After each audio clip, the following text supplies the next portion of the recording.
Bombay street ফুডের মধ্যে এটা কিন্তু একটা খুব জনপ্রিয় খাবার।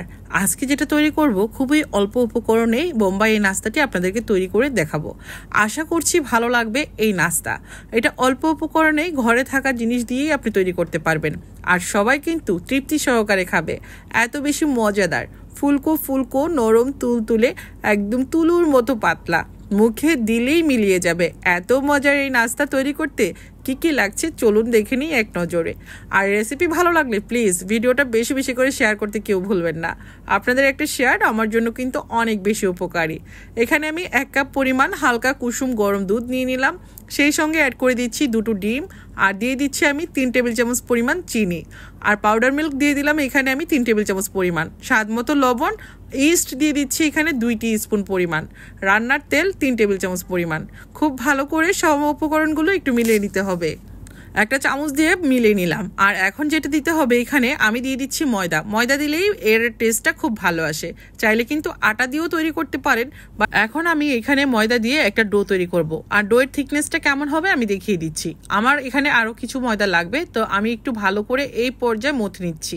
আর এখানে দিয়ে দিচ্ছি আমার নিজের হাতে তৈরি করা দানাদার সুগন্ধি ঘি।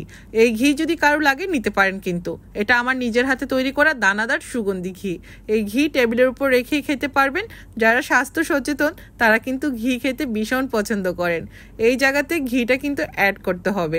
আপনারা যদি ঘি না দিয়ে বাটার দেন তাতেও হবে, তবে ঘি দিলে খুব সুন্দর একটা স্মেল আসে, খেতে দারুণ লাগে।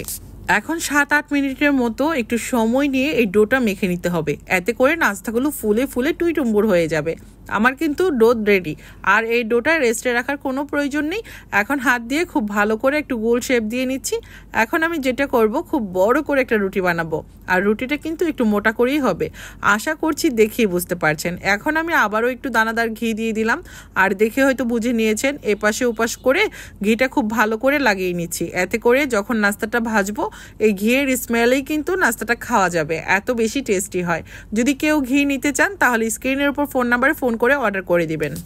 এই নাস্তাটা কিন্তু বাচ্চাদের টিফিনেও বেশ জমে ওঠে, আর চাইলে কিন্তু আপনারা বিকেলে অথবা সকালের নাস্তাও এটা খেতে পারেন। দেখে হয়তো বুঝতে পারছেন বেশ বড় করে একটা রুটি বেলে নিয়েছি।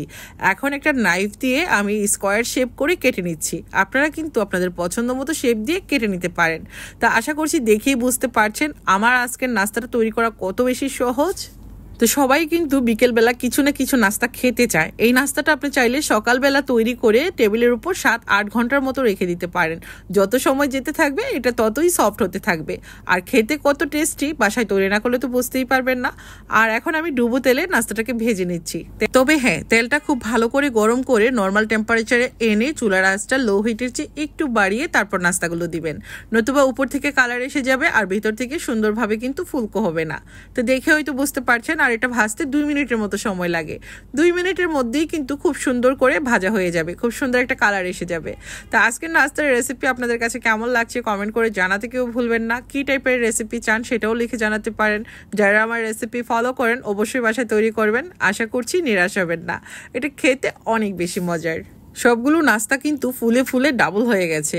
এটা কিন্তু আপনারা যে কোনো জেলির সাথে অথবা এটা যে কোনো মাংস তরকারির সাথেও কিন্তু খেতে পারেন। আমি তো খালি খালি খেয়ে ফেলি, গরম গরম দুধ চায়ের সঙ্গেও কিন্তু বেশ জমে ওঠে।